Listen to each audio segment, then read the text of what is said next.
Okay, so today we will cover a portion of Carbon's compound that is in 70% course. Carbon's compound का जो 70% है 70% में है जो 70% में जो है, ठीक है, उसमें आपके तीन टॉपिक्स हैं, ठीक है, कोवेलेंट नेचर, ठीक है, that is versatile nature and the homologous series. तो उन टॉपिक्स को देखते हैं, बहुत छोटे छोटे टॉपिक्स हैं, लेकिन मैं उसको एलाबोरेटिव पढ़ाऊंगा, उसमें जो भी पॉसिबिलिटीज हो, क्योंकि होमोलोगस सीरीज का समझना और उसको बनाना, तो जब तक बनाने के लिए आपको फंक्शनल ग्रुप नहीं पता होगा तो हम बेसिक लेवल पे उस चीज को कंसिडर करेंगे। तो कार्बन्स कंपाउंड की अगर हम बात करें तो कार्बन एक बहुत ही जबरदस्त एलिमेंट है, ठीक है। ऐसा क्यों? उसके पीछे बहुत सारे रीजंस हैं कि why there is a diversity, why there is a versatility in carbon, ठीक है। और जैसा कि हम जानते हैं कि जितने भी ऑर्गेनिक कंपाउंड्स हैं, और खास करके अगर लिविंग ऑर्गेनिज्म की बात करें, तो अगर उसमें आप प्रोटीन की बात करें, आ जाओ अस्सलाम, okay. अगर उसमें प्रोटीन की बात करें, फैट्स की बात करें, ठीक है, उसमें अगर डीएनए की बात करें, आरएनए की बात करें, कार्बोहाइड्रेट की बात करें, विटामिन्स की बात करें, ये सब कुछ क्या है, कार्बन कंटेनिंग होता है, इनका स्केलेटन कार्बन कंटेनिंग होता है, मतलब कि कार्बन इज द बेस, ठीक है। अगर हम इनऑर्गेनिक कंपाउंड्स की बात करें, हम कार्बन के सॉल्ट्स की बात करें, ठीक है, या फिर कार्बन डाइऑक्साइड की बात करें, कि कितना इंपॉर्टेंट है कि अगर ये प्लांट नहीं लेगा तो फिर वो ऑक्सीजन रिलीज नहीं करेगा, ठीक है। तो कहने का मतलब ये हो कि अगर हम इनऑर्गेनिक लेवल पे जाएं या ऑर्गेनिक लेवल पे जाएं, तो फिर कार्बन का एक बहुत बड़ा इंपॉर्टेंस है, और वो क्यों इतनी डाइवर्सिटी क्रिएट करता है, ठीक है। हालांकि अगर परसेंटेज ऑफ कार्बन देखोगे अमंग ऑल एलिमेंट्स तो कम है, लेकिन डाइवर्सिटी ऑफ कार्बन देखोगे अमंग ऑल एलिमेंट्स तो बहुत ज्यादा है। क्यों? उसके पीछे उसके वैलेंसी है, उसके पीछे उसका साइज है, ठीक है। उन सारे रीजंस को हम स्टडी करेंगे आज, क्लियर। अब अगर हम इस कार्बन की बात करें, देखो यहां पे ऑलरेडी जो है वो सारी चीजें दी हुई, things made of metal, things made of glass and all, ये सब क्लास एक्टिविटी की बात है। तो हम जो स्टार्ट करेंगे वो नॉर्मल लेवल से स्टार्ट करेंगे, ठीक है। नहीं, मैं नहीं दिखूंगा, समझ लो कि तुम ऑनलाइन कर रहे हो, हाँ, लेकिन नहीं, ओके। तो अगर हम कार्बन की बात करें तो इसके फीचर्स है जो काम आते हैं, means what are the features. सबसे पहले हम ये देखेंगे कि कोवलेंट नेचर ऑफ कार्बन, ठीक है, covalent nature of carbon,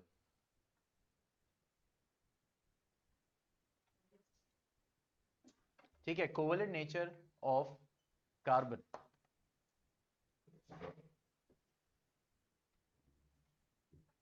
okay.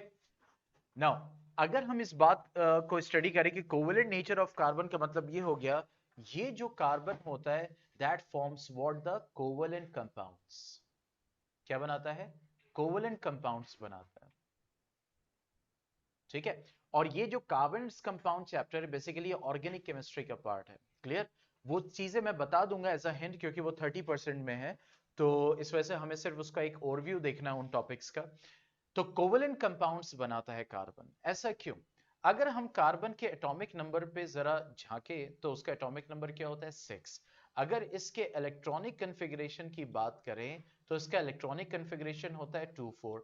इसका मतलब या तो ये 4 और इलेक्ट्रॉन्स को ऐड कर ले, ठीक है, तो अपना इलेक्ट्रॉनिक कन्फिग्रेशन 2 8 लग कर सकता है, ठीक है, क्योंकि ऑक्टेट या डुप्लेट पूरा करना होगा। या फिर ये 4 इलेक्ट्रॉन को रिमूव कर दे और अपना इलेक्ट्रॉनिक कन्फिग्रेशन 2 कर ले, ठीक है। लेकिन इन 4 इलेक्ट्रॉन्स को रिमूव करना या इन 4 इलेक्ट्रॉन्स को ऐड करना, that requires a very high amount of energy, ठीक है, बहुत ज्यादा एनर्जी चाहिए। इस वजह से अपनी वैलेंसी को पूरा करने के लिए, यानी कि 2 8 का इलेक्ट्रॉनिक कन्फिग्रेशन अचीव करने के लिए, जो कार्बन क्या करता है, ये क्या करता है, शेयरिंग ऑफ इलेक्ट्रॉन करता है, ठीक है। तो एक तो ये चीज पता चली कि कार्बन शेयर कर रहा है। तो क्या कार्बन आयंस नहीं बनाता? बनाता है, लेकिन उनका परसेंटेज कम है, ठीक है, ज्यादातर जो कार्बन कंपाउंड्स बनाता है वो कौन से कंपाउंड्स होते हैं? कोवेलेंट कंपाउंड्स होते हैं। तो शेयरिंग ऑफ इलेक्ट्रॉन्स करके वो अपनी वैलेंसी को पूरा कर लेता है, और फिर वैलेंसी जब पूरी हो जाती है तो वो कार्बन कंपाउंड क्या हो जाता है? स्टेबल हो जाता है। ठीक है, आयनिक कंपाउंड्स और कोवेलेंट कंपाउंड्स के बारे में हमने मेटल्स नॉट मेटल्स में बहुत अच्छे से पढ़ा है, क्लियर। लेकिन कुछ यहाँ पे हम फॉर्मेशन को फिर से देखेंगे ताकि आपका वो टॉपिक फिर से रिवाइज हो, और यहाँ पे जनरली हम देखेंगे कार्बन कंटेनिंग कंपाउंड्स, क्लियर। तो coming to the next topic, एक चीज ये स्टडी की एकदम एग्जैक्टली ये रीजन लिखना, इसके अलावा और कोई रीजन रिक्वायर्ड नहीं है कि क्यों कार्बन आयन कम बनाता है और कोवेलेंट कंपाउंड्स क्यों ज्यादा बनाता है। तो उसका ये एक रीजन है, दैट्स इट। आप उसके इलेक्ट्रॉनिक कॉन्फ़िगरेशन को लिख के आप शो कर दो, वो एक अच्छी बात है, लेकिन डिपेंड करेगा कि वो 1 मार्क का क्वेश्चन है या 3 मार्क का क्वेश्चन है। और जहां तक मेरी उम्मीद है, मतलब वो गलत भी हो सकती है, लेकिन जहां तक मेरी उम्मीद है इसको जनरली किस में रखेंगे अगर आप पूछा, दैट इज 1 मार्क क्वेश्चन, इतना काफी है। ठीक है, now coming to the next. तो यहां से हमें यह पता चला कि कोवेलेंट कंपाउंड बनाता है कार्बन। अब कार्बन के अपने क्या फीचर्स हैं जिसकी वजह से वो इतने डाइवर्स कंपाउंड बनाता है? जहां देखो वहां कार्बन कंटेनिंग कंपाउंड है, और लिविंग ऑर्गेनिज्म में भी कार्बन कंटेनिंग कंपाउंड है। तो सबसे पहला उसका जो रीजन है, मींस जो कार्बन का डाइवर्स नेचर है, यानी कि डाइवर्सिटी ऑफ कार्बन कंपाउंड्स, उसके पीछे रीजन क्या क्या है? ठीक है, सबसे पहला कि जो कार्बन होता है वो टेट्रावेलेंट होता है। Carbon is tetravalent. टेट्रावेलेंट का मतलब एक साथ वो 4 एटम्स को कंबाइन करेगा। ठीक है, क्योंकि 4 एटम्स को कंबाइन करने का मतलब मैक्सिमम 4 एटम्स को कंबाइन करने का मतलब ये हो गया क्योंकि उसको अपनी 4 वैलेंसी पूरी करनी है। ठीक है, तो जैसे कार्बन इज टेट्रावेलेंट का मतलब ये हो गया, जैसे कार्बन डाइऑक्साइड है तो यहां पे 2 ऑक्सीजन ने ही उसकी 4 वैलेंसी को पूरा कर दिया। लेकिन अगर हम यहां पे मीथेन की बात करें तो यहां पे 4 हाइड्रोजन उसकी 4 वैलेंसी को पूरा कर रहे हैं। तो कहने का मतलब यह हो गया कि सबसे पहला जो पॉइंट है जो कार्बन के कंपाउंड्स को इतना ज्यादा डाइवर्स बनाता है वो है टेट्रावेलेंसी। मतलब कार्बन मैक्सिमम कितने कंपाउंड्स को, कितने एटम्स को ज्वाइन कर सकता है? कितना हो गया? That is 4। ठीक है, टेट्रावेलेंसी उसकी, clear. Next thing is that इस टेट्रावेलेंसी होने की वजह से carbon forms what? The tetrahedral compounds, यानी कि carbon forms tetrahedral compounds. Tetrahedral compounds, ठीक है। Tetra means 4, hedral means surface. तो अगर जैसे यहां पे आप मीथेन को देख रहे हो तो यहां पे देखो कितना है, 1 2 3 एंड 4। ठीक है, तो टेट्राहेड्रल कंपाउंड्स का मतलब यह हो गया कि अपनी 4 वैलेंसी को पूरा करने के लिए 4 सरफेस, क्योंकि आप +2 में शेप्स पढ़ोगे। ठीक है, यानी जब कोई भी मॉलिक्यूल होता है तो वो एक शेप को एक्वायर करता है डिपेंडिंग ऑन कि उसके पास लोन पेयर ऑफ इलेक्ट्रॉन कितना है, बॉन्डेड पेयर ऑफ इलेक्ट्रॉन कितना है, क्योंकि इलेक्ट्रॉन इलेक्ट्रॉन रिपेयर करेगा। तो एक तो फ्री इलेक्ट्रॉन है जो रिपेल करता है, सॉरी रिपेल, ठीक है। दूसरा, अगर इलेक्ट्रॉन बॉन्डेड भी है तब भी वो दूसरे इलेक्ट्रॉन से रिपेल करेगा कि नहीं करेगा, क्योंकि उसका नेगेटिव नेचर होगा। ठीक है, तो यहां पे वही चीज है कि कार्बन जनरली कौन से कंपाउंड बनाता है? टेट्राहेड्रल कंपाउंड बनाता है। ठीक है, that forms what? The tetrahedral compound. इसी तरह बहुत तरह के जो है कंपाउंड सॉलिड शेप्स आते हैं, वो आप पढ़ोगे when you will study solid shapes in +2। Okay, coming to the third, और क्या रीजन है? Third is the size of carbon. Carbon का जो साइज है वो बहुत ही एप्रोप्रिएट है, क्योंकि अगर कार्बन बहुत बड़े साइज का होता है, जैसे कि पीरियोडिक टेबल में बाद के एलिमेंट्स होते हैं, या फिर कार्बन बहुत छोटे साइज का होता, तो जैसे कि कार्बन से पहले जितने कंपाउंड्स हैं, क्लियर। तो ऑब्वियसली अगर बहुत ज्यादा छोटे साइज का है तो बॉन्डिंग में दिक्कत आती। ठीक है, बहुत बड़े बड़े एटम्स उससे कंबाइन नहीं कर पाते। बहुत बड़ा अगर जो है वो कार्बन होता तो जाहिर सी बात है उससे जो एटम्स कंबाइन कर रहे हैं, जैसे मैक्सिमम 4। ठीक है, तो आप देखो वहां पे क्या होता है कि ऐसा नहीं है कि जितने बड़े साइज एटम्स होते हैं वो बॉन्डिंग नहीं करते हैं, लेकिन इसकी जो साइज होती है कार्बन की वो बहुत ही एप्रोप्रिएट होती है, जो कि डाइवर्सिटी क्रिएट करने में, कि बड़े साइज का एटम है उससे भी बॉन्ड, ठीक है, छोटे साइज का भी एटम है उससे भी बॉन्ड, और बड़े साइज के एटम्स भी, जैसे मिसाल के तौर पर अगर हम क्लोरीन की बात करें तो CCl4 भी बन के तैयार हो जाता है, कार्बन टेट्राक्लोराइड, यानी एक कार्बन से 4 क्लोरीन भी ऐड हो जाते हैं, एक कार्बन से 2 ऑक्सीजन भी ऐड हो जाते हैं, शेयर हो जाते हैं, एक कार्बन से जो है 4 हाइड्रोजन भी। वॉइस का इश्यू आ रहा है?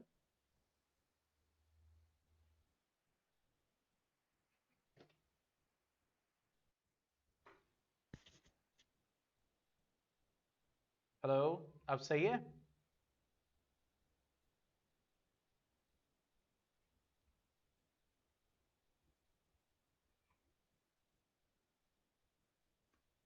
ओके, टेट्रावेलेंट वही हो गया, टेट्रा मतलब 4 वैलेंसी, तो कार्बन टेट्रावेलेंट होता है, उसकी 4 वैलेंसी होती है, that's it. Pentavalent 5 valency, trivalent 3 valency. जो हम कहते हैं ना कि इस एलिमेंट की वैलेंसी 3 है, तो इसी को मैं बोल दूं ये एलिमेंट ट्राइवेलेंट है। इस कार्बन की वैलेंसी 4 है, तो इतने बड़े स्टेटमेंट से अच्छा बोलो मैं carbon is tetravalent, that's it, ठीक है। वॉइस इशू सबको जा रहा है?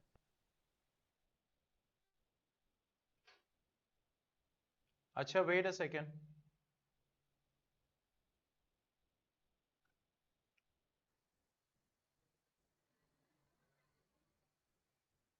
Now it's okay. ओके, चलो, तो size of carbon is one of the reasons. ऐसा नहीं है कि कार्बन की साइज, क्योंकि जाहिर सी बात है सारे एटम्स का अपना एक साइज है, अगर न्यूट्रल फॉर्म में है तो सबका अलग, क्यों? क्योंकि सबका प्रोटॉन नंबर अलग अलग है, और सबका इलेक्ट्रॉन नंबर अगर न्यूट्रल एटम की बात करें तो अलग अलग है। वो बात अलग है कि अगर आयन फॉर्म में होगा तो एक आयन का और एक न्यूट्रल एटम का साइज एक हो सकता है, दैट इज अनदर थिंग, ठीक है। बट अगर न्यूट्रल फॉर्म में देखोगे तो सबका साइज क्या होगा, दैट विल बी डिफरेंट, क्योंकि सबका प्रोटॉन नंबर अलग है, ठीक है। सबका इलेक्ट्रॉन नंबर अगर कंपैरिजन करोगे, जैसे कार्बन की बात करो तो कितने प्रोटॉन होंगे, 6 प्रोटॉन, और कितने इलेक्ट्रॉन होंगे, 6। अगर ऑक्सीजन की बात करो कितने प्रोटॉन होंगे, 8, और कितने इलेक्ट्रॉन होंगे, 8। तो क्या साइज दोनों का सेम होगा? No no. तो यहां पे वही चीज है कि जो कार्बन की साइज है that is one of the very appropriate size. अब आते हैं वेरी इंपॉर्टेंट प्रॉपर्टी, ये सब तो है, एक साथ 4 एलिमेंट्स को कंबाइन कर सकता है maximum. Next property which make it diverse is catenation property, ठीक है। कैटिनेशन मतलब सेल्फ लिंकिंग, लेकिन क्या सिर्फ कार्बन में कैटिनेशन होता है? नो, सल्फर में भी कैटिनेशन होता है। सल्फर इज अनदर एलिमेंट जिसमें कैटिनेशन होता है। कैटिनेशन मतलब सेल्फ लिंकिंग, यानी कार्बन कार्बन से लिंक कर सकता है। जैसे अगर हम मीथेन की बात करें तो देखो ये CH4 हो गया, इसी तरह इथेन बनता है, मैं एक एग्जांपल दे रहा हूं यहां पे। कार्बन कार्बन से लिंक हो गया, उसने इथेन बना लिया, कार्बन कार्बन कार्बन लिंक हो गया, उसने प्रोपेन बना लिया, ठीक है। 4 कार्बन लिंक हो गया, उसने ब्यूटेन बना लिया। पॉइंट समझ में आया? तो देखो यही कार्बन आपस में लिंक कर करके कितने डाइवर्स कंपाउंड क्रिएट कर रहा है। तो ये जो कैटिनेशन प्रॉपर्टी है that is a self linking property. इन सारी प्रॉपर्टीज के साथ ये एडिशनल लिस्ट की प्रॉपर्टी है जो कि उसको वर्कआउट करने में क्या करती है, मदद करती है, ठीक है। मींस कि जो कार्बन है इसी वजह से उसके इतने डाइवर्स कंपाउंड जो है वो क्रिएट हो पाते हैं, ठीक है। तो one is what the tetravalency, second is what the size of the carbon, third is what the catenation. अगर हम बात करें, जैसे मैंने दो प्रॉपर्टी जो ऊपर लिखवाई है, वो दो प्रॉपर्टी जो है वो एक ही है, मतलब एक ही तरह से ये इसी का एप्लीकेशन है कि टेट्रावेलेंट होने की वजह से वो कैसा कंपाउंड बनाएगा, टेट्राहेड्रल कंपाउंड। तो एक तो ये प्रॉपर्टी होगी, एक ये प्रॉपर्टी होगी, और एक ये प्रॉपर्टी होगी। तो ये तीन प्रॉपर्टीज मिलके आपस में क्या करेंगे, उस कार्बन को ऐसी प्रॉपर्टी अलॉट करेंगे कि वो डाइवर्स कंपाउंड को बनाने में क्या होगा, पोटेंशियल होगा, ठीक है। तो this is one of those reasons कि जो कार्बन टेट्रावेलेंट होता है, साइज ऑफ जो कार्बन है, और कैटिनेशन प्रॉपर्टी, इसकी वजह से वो शो क्या करता है, डाइवर्सिटी ऑफ कंपाउंड्स। क्लियर? अब अगला जो है, हम ये जानते हैं कि अगर कार्बन कोवेलेंट कंपाउंड बनाएगा, ठीक है, जैसे कि यहां पे दिया हुआ है, देखो यहां पे लिखा हुआ the earth crust has only 0.02%, atmosphere has only 0.03%, तो परसेंटेज में तो कम है लेकिन डाइवर्सिटी में ज्यादा है। तो रीजन यही है, ठीक है, that is a covalent bond. Covalent bond को भी हमने स्टडी किया, ठीक है। और देखो इसमें वही चीज बताई जा रही है जो कोवेलेंट कंपाउंड की प्रॉपर्टी होती है, कि कोवेलेंट कंपाउंड क्या करता है, आयंस प्रोड्यूस नहीं करता। कोवेलेंट कंपाउंड क्या करेगा, low melting point, boiling point होगा। कोवेलेंट कंपाउंड क्या करेगा, इलेक्ट्रिसिटी को कंडक्ट नहीं करेगा। उन्हीं सारी चीजों को एक तरह से यहां पे डिस्कस किया गया है। देखो लार्जली दे आर द देखो largely they are the non conductors of electricity. तो उन्हीं चीज को रिपीटेडली यहां पे डिस्कस किया गया है। क्लियर? अब आगे बढ़ते हैं, ये सब मैंने डिस्कस किया यहां पे, एवरीथिंग इज देयर। अब आते हैं फॉर्मेशन कुछ मॉलिक्यूल्स की जो कि कोवेलेंट हैं और उनके फॉर्मेशन पे आते हैं। तो ये जो यहां पे इस चैप्टर में आपके गिवन है, उन मॉलिक्यूल्स को तो जरूर प्रैक्टिस कर लीजिए, ठीक है। जैसे आपका हाइड्रोजन हो गया, ठीक है, जैसे आपका हाइड्रोजन हो गया। अभी आगे और मैं करवाता हूं, मीथेन का मैंने एग्जांपल डिस्कस किया ही था। यहां पे देखिए किसका दिया, ऑक्सीजन मॉलिक्यूल का, ये भी हम डिस्कस कर चुके हैं, ठीक है। ये सब वही है फॉर्मेशन, तो जितना यहां पे गिवन है वो आपको प्रैक्टिस करना है। मीथेन का भी मैं बनवा चुका हूं, देखो ये सारी प्रॉपर्टीज, ये दिख रहा है ना, ये यहीं पे है। Everything is there in NCERT, but you have to study it line by line, ताकि आप वो प्रॉपर्टीज ढूंढ सको। देखो यहाँ पे carbon is tetravalent because it has 4 valence electrons. ये सब छोटी छोटी चीजें 1 मार्क में आ सकता है। क्लियर? चलो और इसको एक्सप्लोर करते हैं। मैं इसी वजह से मैंने ये एनसीईआरटी बुक खोली है, ताकि आप लोग देख के एनसीईआरटी को डरो नहीं। देखो यहाँ पे क्या है, सी है ए, ये क्लियर। अब देखो सच बॉन्ड्स,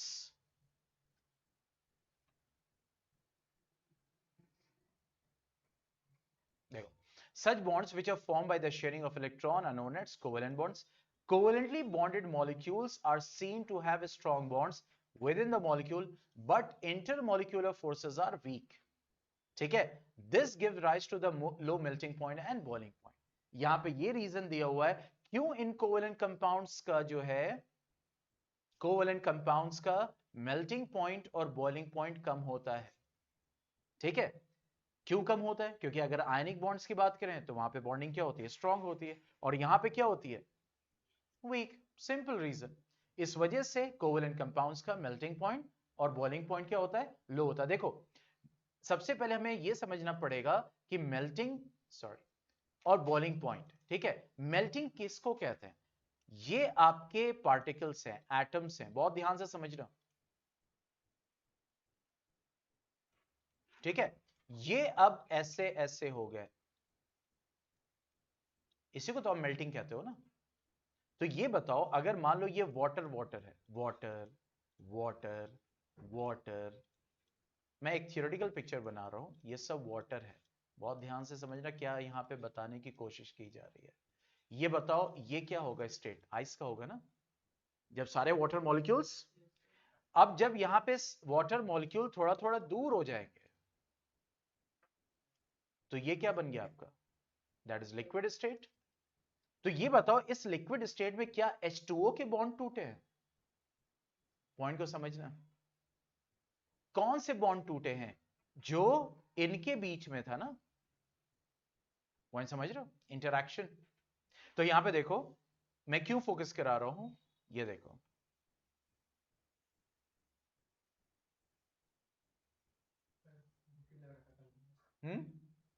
ठीक है, देखो यहां पे कह रहा है covalently bonded molecules are seen to have strong bonds.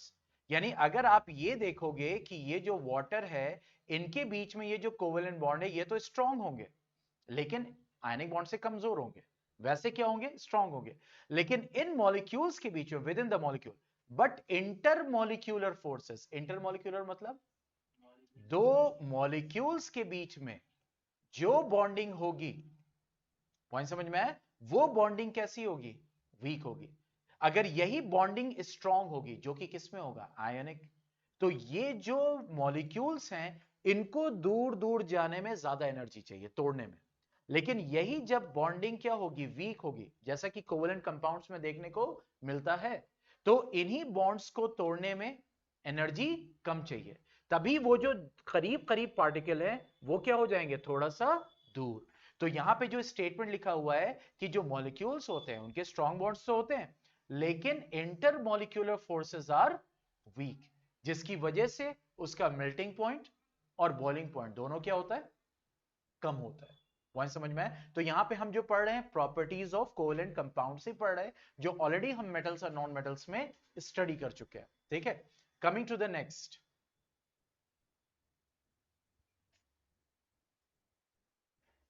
अब देखो यहां पे मीथेन का स्ट्रक्चर है, मीथेन ये, ठीक है, ये मीथेन, तो हाइड्रोजन, ऑक्सीजन, मीथेन, इन तीनों का स्ट्रक्चर को आपको डिस्कस करना है, प्रैक्टिस करना है अच्छे से फॉर्मेशन को। और इनके अलावा भी मैंने कंपाउंड्स बनवाए हैं, तो उस वीडियो में आप देखिएगा कि जो आपके कंपाउंड्स मैंने कौन कौन से बनवाए हैं। नाइट्रोजन भी बनवाया है, हाइड्रोजन भी किया है, ऑक्सीजन भी किया है, कार्बन डाइऑक्साइड भी बनवाया है, मीथेन भी बनवाया है, सारे कंपाउंड्स बनवाए। ठीक है, तो यहां से हमें यह पता चला कार्बन कोवेलेंट कंपाउंड्स बनाता है, और कार्बन की साइज की वजह से, कैटिनेशन प्रॉपर्टीज की वजह से, और उसकी टेट्रावैलेंसी की वजह से the carbon creates so much diverse compounds. दो पॉइंट हमने डिस्कस कर लिया। अब आगे बढ़ते हैं, and that is the allotropes of carbon. Next topic जो है वो यहां पे सामने आपके दिख भी रहा है, allotropes of carbon. Intermolecular force, intermolecular force मतलब दो मॉलिक्यूल्स के बीच में फोर्स, ठीक है, उसको हम क्या बोलेंगे, इंटरमोलिक्यूलर फोर्स। अब देखो एलोट्रोप्स ऑफ कार्बन आपका एक जो है बॉक्स में दिया हुआ है, क्लियर। यहां पे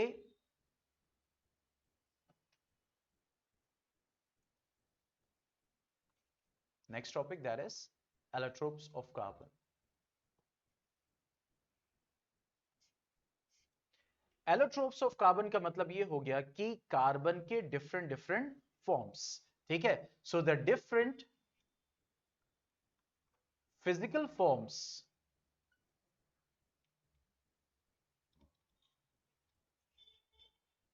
of carbon is known as, या कह सकते हैं are known as allotropes of carbon। ये एकदम सिंपल डेफिनेशन है, allotropes।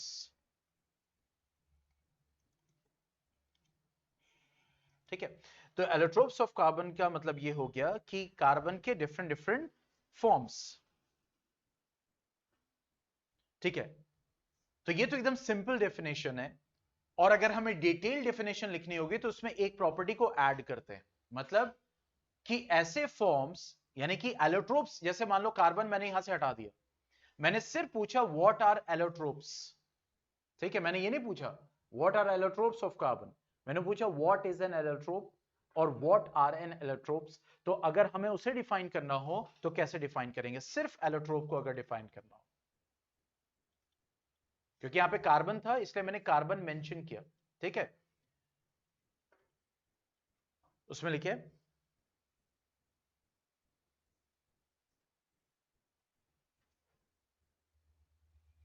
the element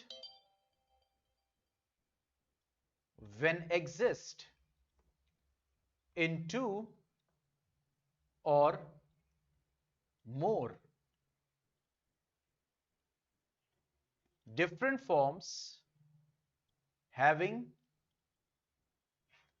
non-identical physical properties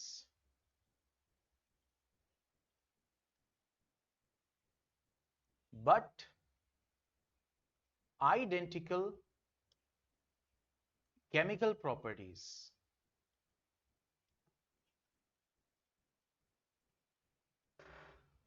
ठीक है, is called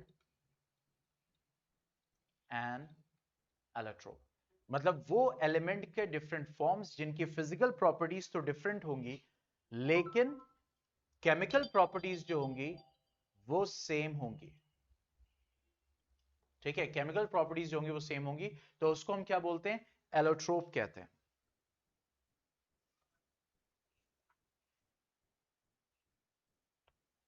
ठीक है,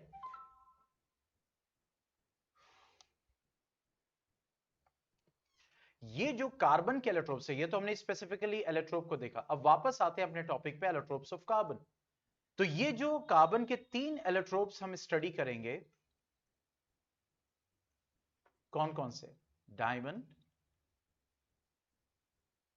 ग्रेफाइट एंड दैट इज फुलेरीन्स,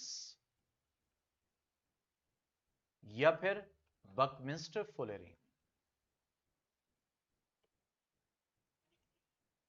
ठीक है, these allotropes are the purest form of carbon। और क्या इनके अलावा एलोट्रोप्स यानी कि कार्बन के डिफरेंट फॉर्म्स एग्जिस्ट नहीं करते? तो आंसर है नो, इनके अलावा भी एग्जिस्ट करते हैं। ठीक है, there are 8 to 9 to 10 different forms of carbon which exist. Buckyballs हो गए, बकी बॉल्स तो हम पढ़ेंगे, बकी ट्यूब्स होते हैं, बकी शीट्स होते हैं। So we have different forms, but here we are going to study about the three which are already mentioned in your chapter। ठीक है, देखो यहाँ पे डायमंड का है, ग्रेफाइट का है, और that is बकमिंस्टर फुलेरी। अब ये जो आपके एलोट्रोप्स है, अब इसमें क्या इनकी common physical property, chemical property तो सबकी सेम होगी। ठीक है, तो कॉमन फिजिकल प्रॉपर्टी और इनका यूजेज जनरली क्या है, ठीक है, वो हमें यहां पे देखना है, और जो कि आप लोअर क्लासेस में भी अच्छे से देख चुके हो।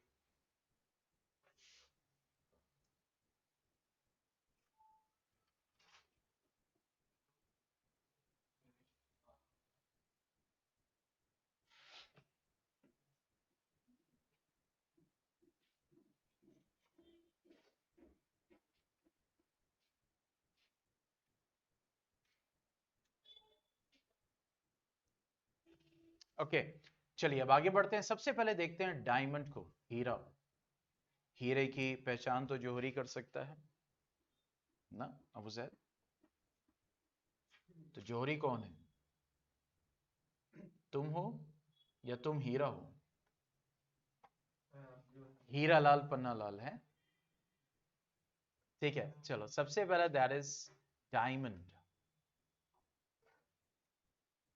ओके, अब देखो डायमंड कार्बन से ही बनता है, कोयले की खान में ही बनता है, लेकिन एक पर्टिकुलर प्रेशर है, टेम्परेचर है, जिसके ऊपर जाके वो कार्बन उस फॉर्म में एग्जिस्ट करता है। कार्बन का फॉर्म कोल भी है, कार्बन का फॉर्म कोक भी है, उसी कार्बन से हीरा बन के तैयार हो रहा है। तो अक्सर आपने देखा होगा मोटिवेशनल स्पीकर्स को ये सब बोलते हुए कि भाई वही कार्बन होता है, लेकिन प्रेशर कम पड़ता है तो फिर कोयला बन के तैयार हो जाता है। और वही कार्बन है, वो अपने खूब जलाता है, खूब अपने ऊपर प्रेशर डालता है, खूब मेहनत करता है, तो एक ना एक दिन हीरा बन के तैयार हो जाता है उसी कोयले की खान में, सेम कार्बन। तो इसका मतलब क्या हो गया? It depends how you work. आप अपनी फॉर्म को, अभी नहीं कि नाक चौड़ी हो जाएगी, देखिए अपने फॉर्म को क्या करना है, चेंज कर सकते हैं, मतलब कि हम अपने आप को निखार सकते हैं। वही लोग होते हैं सेम जो फेल कर जाते हैं, वही मेहनत करके आईएएस ऑफिसर बन जाते हैं, सेम पर्सन सेम पर्सनालिटी, लेकिन जरूरी नहीं कि फेल हो। ठीक है, तो डायमंड जो होता है, अगर हम बात करें तो ये 50,000 to 60,000 एटमॉस्फेयर पे, atmosphere that is a unit of pressure. ठीक है, और अगर टेम्परेचर की बात करें तो दैट इज अबाउट 1873 केल्विन, यानी इस टेम्परेचर पे जो है डायमंड आप बना के तैयार कर दोगे। ठीक है, कुछ बेसिक चीजों के बारे में हम बात करेंगे कि ये जो डायमंड है ऑब्वियसली ये कैसा है, इट्स अ टेट्राहेड्रल स्ट्रक्चर, मतलब कि टेट्राहेड्रल ही रहेगा। ठीक है, क्यों? क्योंकि यहां पे जो एक कार्बन है, ठीक है, ये जो एक कार्बन है वो अगले 4 कार्बन से बॉन्ड होते हैं। पॉइंट समझ में आया? फिर ये जो कार्बन है ये अगले 4 कार्बन से बॉन्ड होगा। इस तरह से बॉन्ड होता चला जाएगा, मतलब यहां पे कोई भी कार्बन फ्री नहीं होता। तो जब कोई कार्बन फ्री नहीं है तो इससे क्या मिलेगा मुझे कि कोई इलेक्ट्रॉन फ्री नहीं होता। तो जब कोई इलेक्ट्रॉन फ्री नहीं है तो फिर इसी वजह से diamond is the poor conductor of electricity. Point समझ में आया? तो एक कार्बन अगले 4 कार्बन से बॉन्डेड है, ठीक है, कोई फ्री इलेक्ट्रॉन है ही नहीं, तो इस वजह से जो डायमंड होता है वो इलेक्ट्रिसिटी कंडक्ट नहीं करता है, पहली चीज। दूसरी चीज, अगर हम बात करें केमिकल प्रॉपर्टी की, तो ये क्या है, ये सिंपल, आप इसको नॉन मेटल भी कह सकते हैं, क्योंकि ये सिर्फ और सिर्फ किसका बना हुआ है, किसका बना हुआ है, बताओ, डायमंड किसका बना हुआ है? देखो डायमंड का स्ट्रक्चर है, यहां पे देखो हर कार्बन, हर कार्बन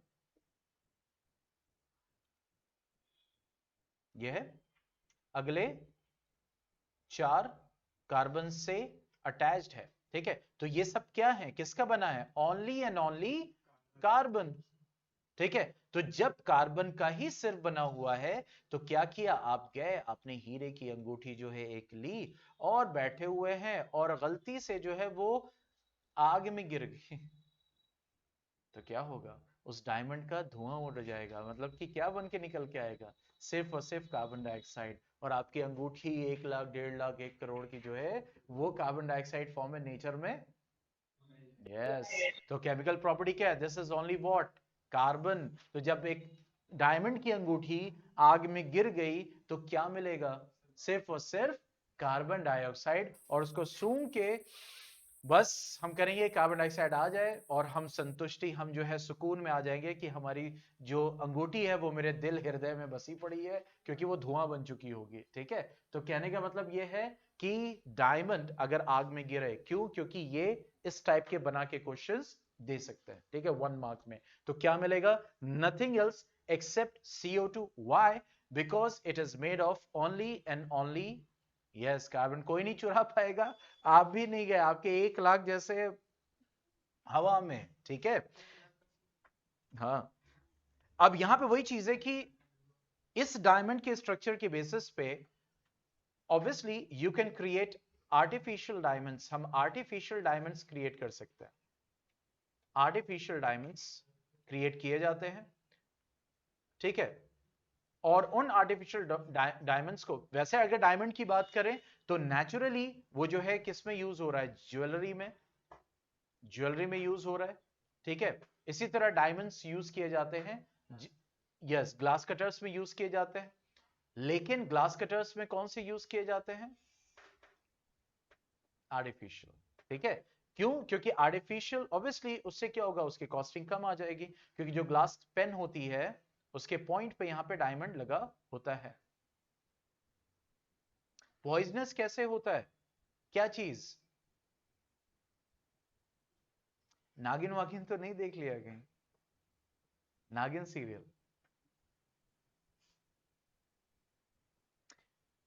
क्या चीज पॉइजनस होती है,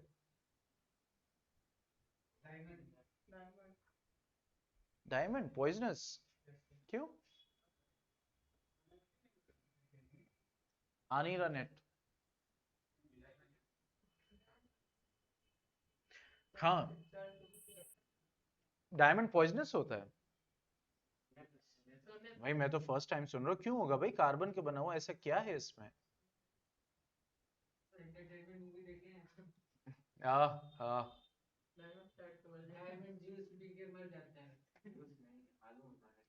अच्छा चलो, इस मिथ को मैं भी क्लियर करता हूँ भाई, मैंने तो फर्स्ट टाइम सुना है ये, आई मे बी मतलब अगर होगा तो मेरी नॉलेज अपडेट हो जाएगी।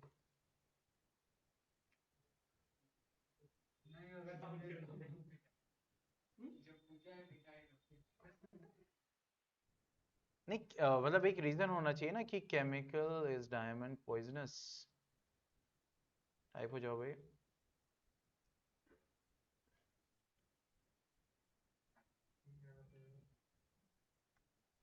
चलो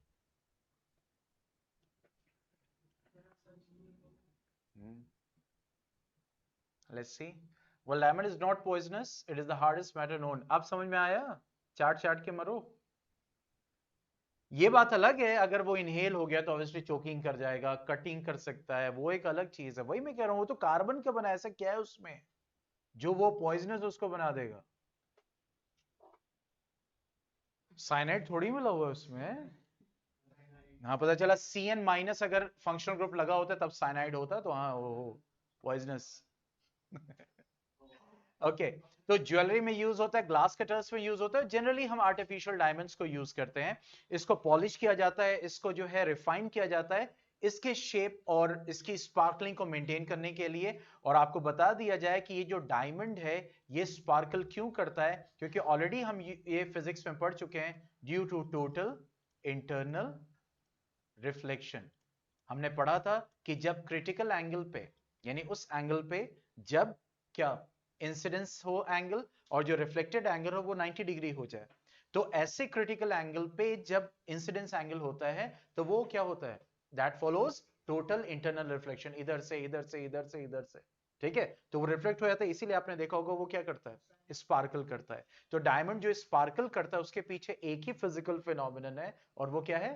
total internal reflection. That is one word answer. अब चलिए आगे बढ़ते हैं। और भी क्या है? वही hardness and all, James, jewellery, tool. हाँ कैटरेक्ट में, राइट राइट राइट, ये चीज भूल रहा था मैं। कैटरेक्ट सर्जरी में यूज किया जाता है, सर्जन्स यूज करते हैं, यानी मोतियाबिंद का ऑपरेशन करने में ये यूज किया जाता है। ठीक है, हाँ डायमंड को यूज करते हैं एज अ कटर, वहां पे यूज होता है क्योंकि बहुत ही खतरनाक होते हैं, बहुत ही डेंजर। आगे बढ़े ग्रेफाइट पे। क्या है?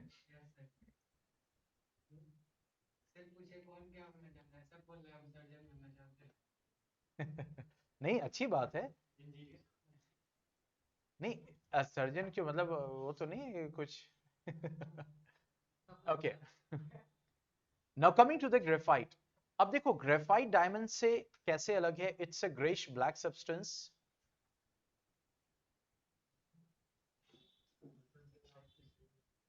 टोटल इंटरनल रिफ्लेक्शन की वजह से डायमंड स्पार्कल करता है, जो चमक पैदा होती है उसके अंदर। ठीक है, it's a greyish black substance. और ये भी क्या है? ये भी कार्बन का टोटल बना हुआ है, लेकिन उसको लिखने से पहले टोटल इंटरनल रिफ्लेक्शन। अब मुझे लगता है ऑनलाइन आके जो है वही तार के थ्रू जो है टोटल इंटरनल रिफ्लेक्शन रिवीजन करो।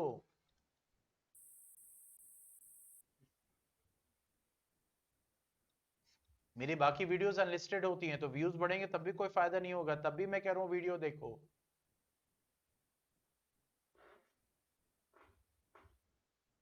यस मैंने बताया था। ठीक है, तो ग्रेफाइट के अगर हम स्ट्रक्चर देखें यहां पे, तो डायमंड से अलग है।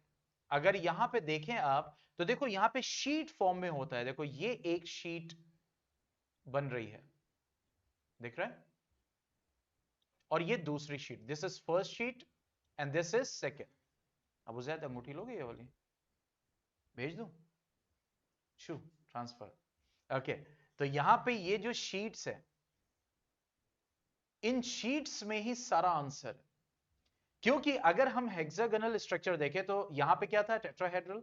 और यहां पे कैसा स्ट्रक्चर होगा? हेक्सागोनल। ठीक है, देखो यहां पे 6 कार्बन मिल के स्ट्रक्चर बना रहे हैं ना। ठीक है, और एक कार्बन, अगर हम इसके स्ट्रक्चर को देखें तो ये ऐसा है, हेक्सागोनल। ठीक है,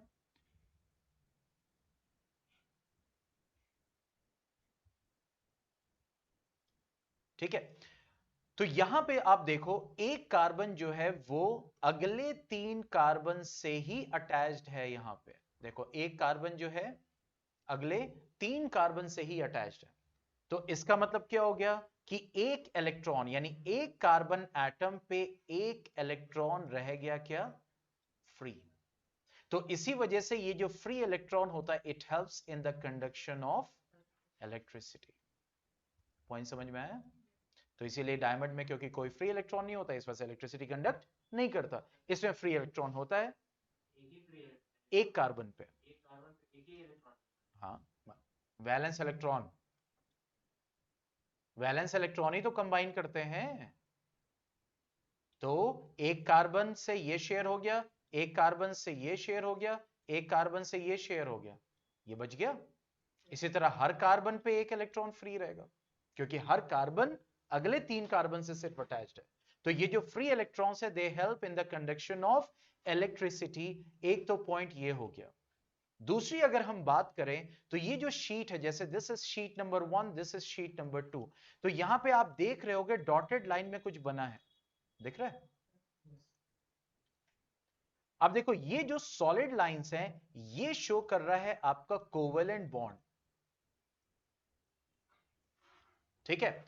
और ये जो डॉटेड लाइन है ये शो कर रहा है weak van der Waals, W double A L है, डब्ल्यू ए डबल एल दीवार नहीं है, ये वॉन्डर वॉल है, ठीक है, the name of the scientist, van der Waals forces. Point समझ में आया? तो ये जो शीट है जिसमें कार्बन का एक शीट है ये, तो इसमें जो कार्बन कार्बन से अटैच्ड है वो क्या है? कोवेलेंटली अटैच्ड है। लेकिन एक शीट का कार्बन दूसरे शीट के कार्बन से वीक वॉन्डर वॉल फोर्सेस से अटैच्ड है। तो ये जो डॉटेड वाला फोर्स है ये वीक है या ये कोवेलेंट बॉन्ड वाला फोर्स वीक है? डॉटेड वाला। तो इस डॉटेड वाले वीक फोर्स की वजह से क्या होता है, ये जो एक शीट होती है ये दूसरी शीट के ऊपर स्लाइड कर जाती है। पॉइंट समझ में आए? तो इस स्लाइडिंग नेचर होने की वजह से, क्योंकि ये वाला जो फोर्स है जो एक शीट से दूसरे शीट के बीच में होगा, ये वाला फोर्स क्या होगा? Weak force. इस वीक फोर्स होने की वजह से एक शीट दूसरे शीट के ऊपर स्लाइड कर जाती है। क्या कर जाती है? स्लाइड कर जाती है। इस स्लाइडिंग नेचर होने की वजह से ग्रेफाइट को एज अ लुब्रिकेंट भी यूज करते हैं। क्या यूज करते हैं? लुब्रिकेंट। क्योंकि आपने देखा होगा बहुत सारी मशीन्स में, ग्रीजेस में जो है इस ग्रेफाइट पाउडर को डाला जाता है। क्यों? क्योंकि ग्रेफाइट की जो शीट्स हैं वो एक दूसरे के ऊपर क्या कर जाती हैं? स्लाइड। तो लुब्रिकेंट का काम क्या होता है? फ्रिक्शन को रिड्यूस करना। तो फ्रिक्शन कैसे रिड्यूस होगा? अगर वहां पे मूवमेंट हो जा रहा है तो फ्रिक्शन को क्या करेगा? रिड्यूस कर दिया। जैसे आपने देखा होगा आपकी बाइक्स में हैंडल्स में बॉल बियरिंग्स यूज होती हैं। तो ये बॉल बियरिंग्स क्या करती हैं? एक दूसरे के ऊपर रोल ही तो करती हैं। रोलिंग फ्रिक्शन सबसे कम होता है। तो जैसे ये बॉल बियरिंग रोल होने की वजह से फ्रिक्शन को कम कर रही हैं, तो वैसे ही ये जो शीट्स हैं, किसकी किसकी? ग्रेफाइट की। ये शीट्स एक दूसरे के ऊपर स्लाइड कर सकती हैं। तो स्लाइडिंग नेचर होने की वजह से ये कैसे यूज होता है? As a lubricant. तो ये दोनों पॉइंट क्लियर हो गया क्यों लुब्रिकेंट यूज होता है।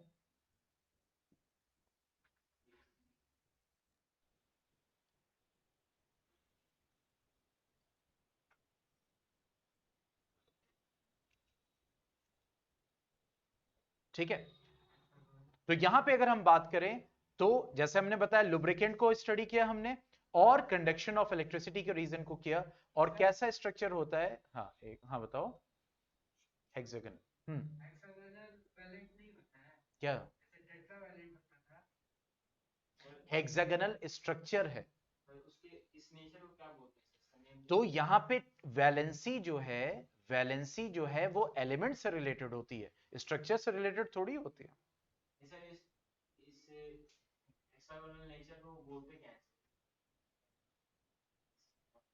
कैसे समझाऊं? बताओ, समझाओ तभी तो बताओ। हाँ हाँ, यहाँ पे ये हेक्साहेड्रल नहीं बोलेंगे। ये स्ट्रक्चर नहीं, तो ये स्ट्रक्चर जो है यहाँ पे मैं कह रहा हूँ हेक्सागोनल में ही ये शेप हो गया, टेट्राहेड्रल शेप हो गया। लेकिन फाइनल एक स्ट्रक्चर बन के रेडी होता है। टेट्राहेड्रल होना और वहां पे टेट्राहेड्रल शेप होना, क्योंकि टेट्राहेड्रल होते ही दूसरे शेप्स भी तैयार होते हैं, रेडी होते हैं। देखो मैं आपको अभी कंफ्यूज कर देता हूं, मतलब क्लियर कर देता हूं।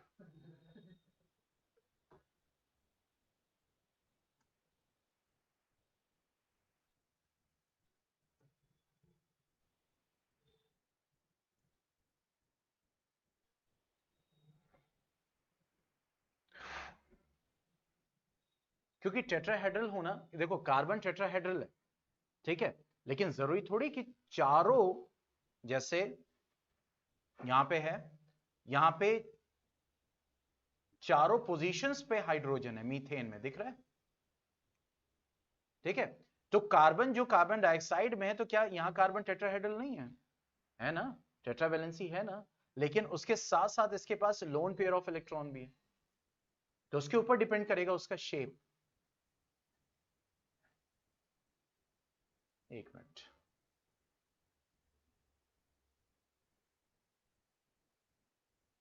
देखो टेट्राहेड्रल 4 बॉन्ड्स, अब देखो ट्राइगोनल बाइपिरामिडल, ये भी स्ट्रक्चर है, समझ रहे हो। तो we have different different shapes depending on कि कौन सा एटम कंबाइन कर रहा है, वो लोन पेयर ज्यादा दे रहा है या बॉन्डेड एटम्स ज्यादा दे रहा है, उसके ऊपर डिसाइड करेगा। जैसे वाटर का ही शेप होता है,